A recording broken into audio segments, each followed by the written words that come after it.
एक प्रश्न है, श्री तुलसी जी के पौधे का क्या महत्व है?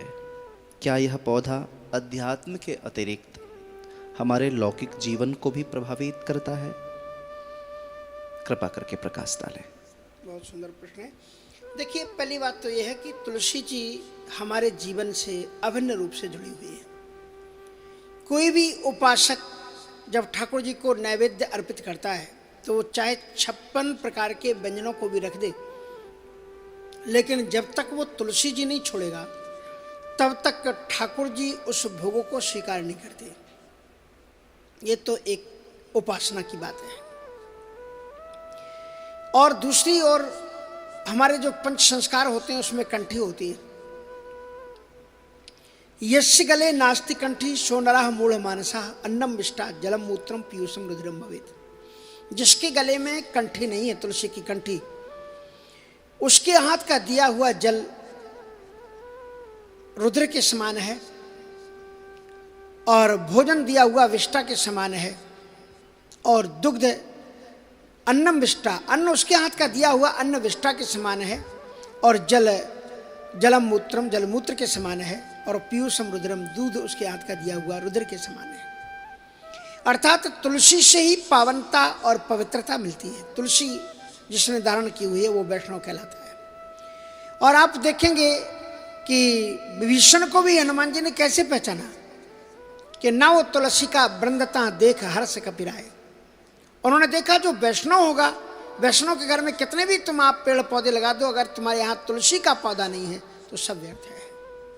नमो नमो तुलसी महारानी, ये गीत माताएं प्राय गाती हैं कि 24 पहर, 8 पहर और 24 घंटे भगवती तुलसी जी ठाकुर जी से समन्वित रहती है, एक पल के लिए भी ठाकुर जी से दूर नहीं होती। वृंदा उनकी पटरानी है। उनकी कृपा से ही आप देखते हैं कि पुष्टि मार्ग में तो तुलसी जी का कितना महत्व है, सभी वैष्णव के जीवन में महत्व है। तो तुलसी जी हर एक सनातन धर्मावलंबी के घर में तुलसी जी होती थी। और मैं आपको बता दूं कि 335 रोगों को नष्ट करने की क्षमता अकेले तुलसी जी के पौधे में है।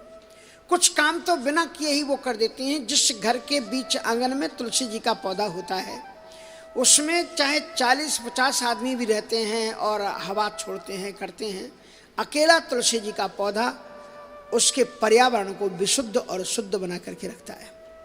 किसी भी प्रकार का रोग हो, हमारे यहाँ पर एक वैद्य जी आया करते थे, वो सबसे पहले पूछते थे कि तुलसी जी है कि नहीं, और तुलसी जी के पत्ते को कभी शहद में मिला करके, कभी घी में डाल करके, कभी पानी में अर्क निचोड़ करके, भिन्न भिन्न प्रकार से वो तुलसी जी के माध्यम से वो कर देती थी।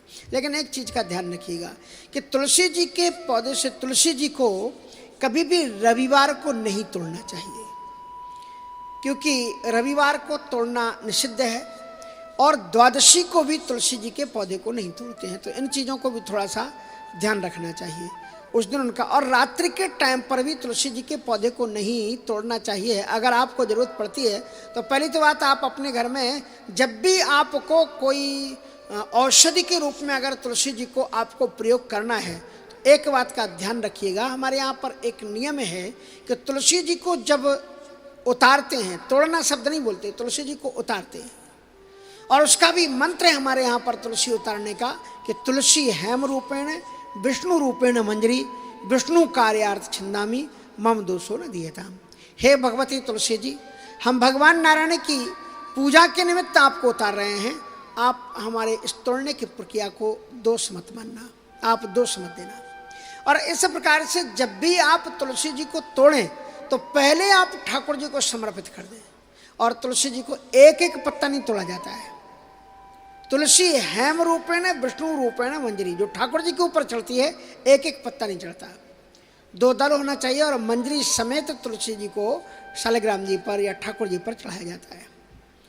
तो क्योंकि तुलसी हेम रूपेण और विष्णु रूपेण मंजरी, जो तुलसी जी के जो दल हैं 2, वो लक्ष्मी जी के स्वरूप हैं, और जो बीच में मंजरी जो दिखलाई पड़ती है वो भगवान नारायण का स्वरूप है। तो दोनों से समन्वित ही शालिग्राम जी के ऊपर समर्पित करें।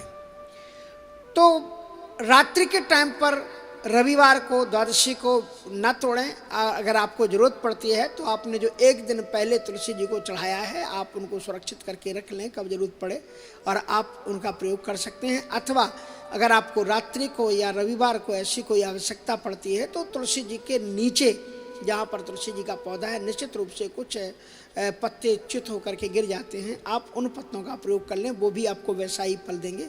हमारे कुछ वैष्णव तो जब तुलसी उन्हें नहीं मिलती है और देश विदेश की यात्रा में होते हैं तो सूखे हुए तुलसी के पत्तों को भी वो रख लेते हैं और अपने ठाकुर जी को चूर्ण भी अगर चढ़ा देते हैं तुलसी जी का तो भी ठाकुर जी को संतुष्टि मिलती है।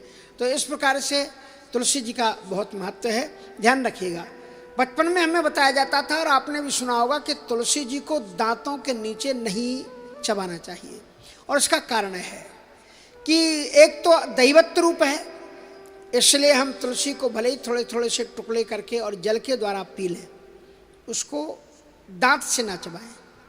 एक तो ये बात है कि उपासना है इसलिए।